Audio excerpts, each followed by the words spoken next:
when we encounter these things in our Christian walk, yung mga things na hindi natin maipaliwanag, like things na dapat we assume na hindi na dapat nangyayari sa isang Kristiyano, we do things para ma-outweigh ulit ito, para mag-change yung ating situation or yung circumstance natin.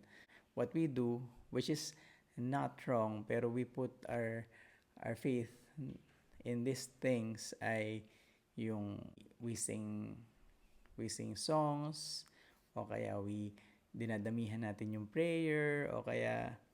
mas dinadamihan natin yung Bible study, mas umattend tayo, o kaya mas nag-fellowship tayo with other believers. There's nothing wrong with that, and I recommend that you do that. Kaya lang, if we are putting our faith not in God, but in those things that we do,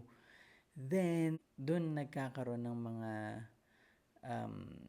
expectations na hindi tama in our Christian walk.